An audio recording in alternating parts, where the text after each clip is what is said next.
Well, hello everyone. For those of you who have not joined me for one of these before, it is a get ready with me as I am going to be doing some more filming tonight. So I needed to put my face on and I have a couple committee meetings, so I might as well look somewhat decent. I have a backlog of clips, so I figured even though it's late, I'm going to do one of them today and I might as well do it live. So we've got a little bit of a smorgasbord, and again, I am getting ready. Gotta moisturize the under eyes here, and then we'll get started. And for the ladies or the gents who are interested, this is a little argan oil. It is really, really good for getting some of those dry areas. But okay, let's see what clips I have queued up because I am not even exactly sure. So let's get this started, okay? And here's the thing about Joe Biden. He constantly says things about the Constitution that are kind of true, and then he just proceeds to ignore them. So I want to flash you back to the middle of the campaign, and Joe Biden is being interviewed by George Stephanopoulos, Democratic operative and ABC News anchor. And George Stephanopoulos is asking him why exactly he can't just do things. Why don't you just do things? You know, if you become president, why don't you just do things? And Joe Biden says, you know, you're going to have to use the legislature because there's this thing called the legislature. It's in the Constitution. And the president cannot just govern by executive fiat. If he does, this makes him a dictator. Okay, now this is not me saying this. It happens to be true. It's not me saying this. It is Joe Biden saying this. Here's Joe Biden, circa just a couple of months ago, talking about how presidents are not supposed to govern by executive fiat. The one thing that I have this strange notion, we are a democracy. Some of my Republican friends and some of my Democratic friends even occasionally say, well, if you can't get the votes by executive order, you're going to do something. Things you can't do by executive order unless you're a dictator. We're a democracy. We need consensus. Oh, we need consensus, do we? And also, you can't just do things by executive order. Is it? Also, that'd be a dictatorship if there was just one guy who could, you know, just use executive orders and put his whims into law that way. Wouldn't that be kind of dictatorial, it seems? Okay, now, flashback to the present. Joe Biden is now the president of the United States. According to Hank Berrien at Daily Wire, through Monday, January 25th, the sixth day of his tenure in office, Joe Biden had issued 28 executive orders, dwarfing the initial number of executive orders issued by former presidents in the initial days of their tenure. You know, when it comes to Ben Shapiro's content, I like it about half the time. I dislike it about half of the time. But this particular clip, I agree with 100%. But big surprise, right? Politicians being hypocritical. Check it out, it's Sam the Raven. You know, he's a douchebag. But the stark contrast, I mean, he just couldn't wait to whip out that executive order pen. Now, could he? Those people who were cheering Trump for executive orders, they're getting a good taste of their own medicine now. I don't like it when any of them did it, so I can be consistent here. But isn't that something? I wonder what he would do, you know, if confronted with the two different realities. Just go, come on, man, you know, I'm expecting that is what the reaction would be. But we need to remember this. You know, he talked a good game, but when, you know, the ring of power is actually presented, we see what happens, correct? Correct. So we're going to go on to another Shapiro clip. I think he's interviewing Megyn Kelly. And I'm going to be trying to put on my Lashify lashes. It's an at-home lash extension kit. Most of you have seen me work this before, but we shall see if it's a disaster this time. I think it might be a good idea for President Biden to call a climate emergency. Why? Because then it relates to what you're saying.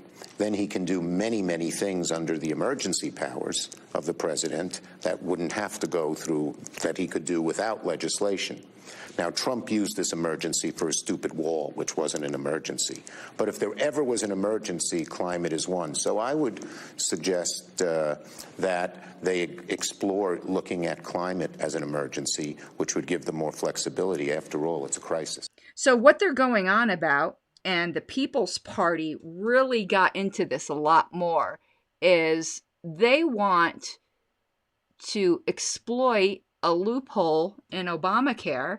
And what they're claiming is that Biden, at least the People's Party is claiming this, and they're encouraging it, is that Biden can just through executive order under the pandemic emergency clause or emergency powers, declare just by fiat, declare Medicare for all. Can you imagine that? So that's what they're encouraging here. If you're not catching what they're, if you're not picking up what they're laying down, that's what they're insinuating. And that is freaking horrifying. It is horrifying. And you want to know what? After seeing the way we just, not we, meaning libertarians, I got my own complaints about libertarians in some sense. I'm meaning more we, the American people. I think we'll just lay down and take it. You know, we have a king now. We have effectively a king. With all these executive orders that we let go by, we have a monarchy. It's terrifying. It's very, very terrifying. And the funny thing is, they're encouraging Biden to do things that they were fear-mongering of the scope Trump would do, and he didn't. Yet they want Biden to do it. Again, to repeat David Davis, who is repeating me, politicians being hypocrites. Oh my God, I am shocked. And in other news, water is wet. But that wasn't obviously the Megyn Kelly clip. I forgot about that. But yeah, stay tuned for when I do the People's Party, because you'll see them totally wanting Biden to do this. So, on to the next clip while I'm picking out another eyelash. So why impeach? I really do think, because they don't need to remove him, and they knew that. They already had the win, right? Just take the W.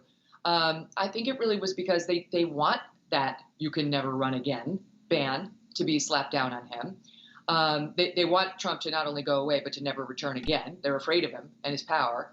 And number two, I think they really want to force the Republicans into either siding with Trump or siding against Trump to sort of foment that civil war within the Republican Party, which is good for the Democrats.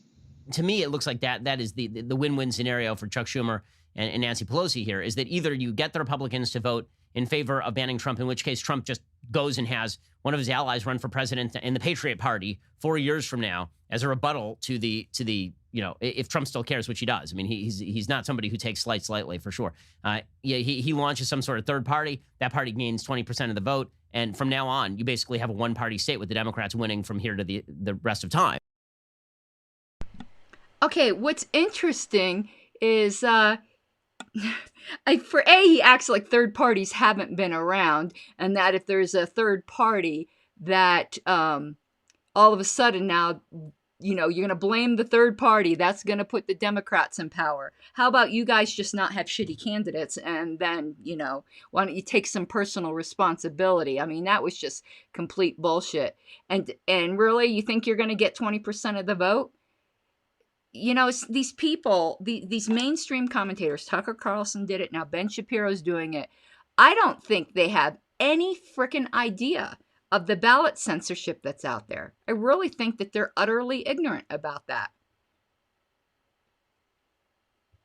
Seems like it's a little uneven, but good enough for me. Good enough. Good enough. Well, maybe, I don't know. It's bothering me, that little bald spot, I think, there. So isn't that's just, it's not going to be quite so easy for there simply to be a Patriot Party and then to come in and then, so now it's going to be Trump's fault or someone, you know, some third party's fault, you know, that they spoiled, that they stole votes. No, you aren't owed votes. And, you know, if that happens, that happens.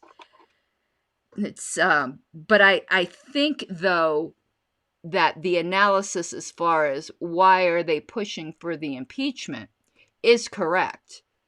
The Democrats are looking to game the splits that are in the Republican Party. But again, I'm going to bring up the People's Party again. They've got a split of their own coming up. And Ben Shapiro really hasn't mentioned the People's Party. I don't think it's on his radar. But they'll keep the Democrats from being a one-party country. You know, there's a lot going on. This is an exciting time, I think, coming up. I say let them form the Patriot Party. Let's see what they can do. Maybe we'll start to get rid of these ballot censorship, huh? Maybe. You gotta take what you're given, that's how we live it. Don't be mad at the system, it's simply how we've existed. I hear a lot of people talking like they politicians or choose to be an accountant because it's safe in the business, not because they want to